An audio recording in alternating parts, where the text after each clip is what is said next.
नमस्कार, डेली 24 भारत देख रहे हैं आप। मैं हूं आपके साथ हिमांशु दुबे। हरियाणा विधानसभा चुनाव में प्रचार का आखिरी दौर चल रहा है और 5 अक्टूबर को मतदान है और उससे पहले बीजेपी ने अब अपनी पूरी ताकत झोंक दी है। बीजेपी ने फिलहाल प्लान 17 तैयार किया हुआ है, जिसके जरिए वो पूरा गेम ही पलटने की उम्मीद में है। भाजपा ने यह प्लान अनुसूचित जाति के आरक्षण वाली 17 सीटों को लेकर तैयार किया है। उसे लगता है कि जिस तरह से कांग्रेस में कुमारी सैलजा की उपेक्षा हुई है, उसे मुद्दा बनाते हुए वह दलितों को लुभा सकती है।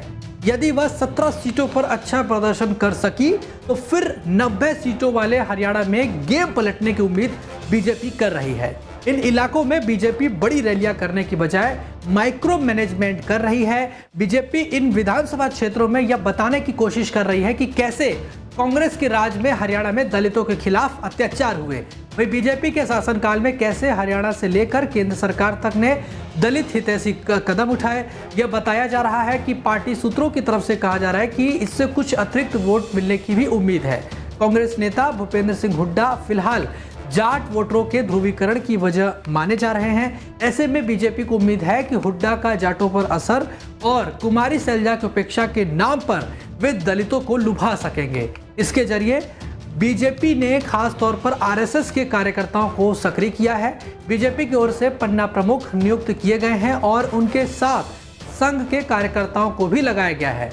इन लोगों को जिम्मेदारी दी गई है कि वे घर घर जाकर लोगों को जोड़े। खास तौर पर स्थानीय स्तर पर दलित नेताओं को आमंत्रित किया जा रहा है और कार्यक्रम भी किए जा रहे हैं।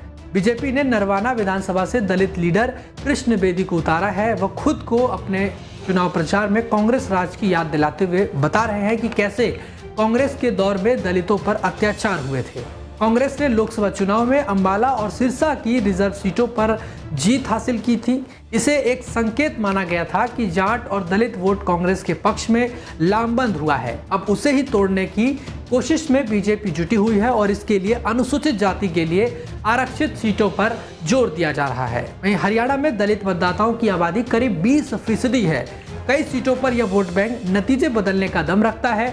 बता दें कि चंद्रशेखर रावण की आजाद समाज पार्टी भी हरियाणा में चुनाव लड़ रही है। इसीलिए दलित वोट बैंक का एक हिस्सा बढ़ सकता है और यदि बीजेपी को भी इस पर सेंध लगाने का मौका मिला तो कुछ बड़े बदलाव भी हो सकते हैं। फिलहाल इस रिपोर्ट में अभी के लिए बस इतना ही। बाकी देश और दुनिया की तमाम बड़ी खबरों को देखने के लिए आप देखते रहिए डेली 24 भारत। नमस्कार।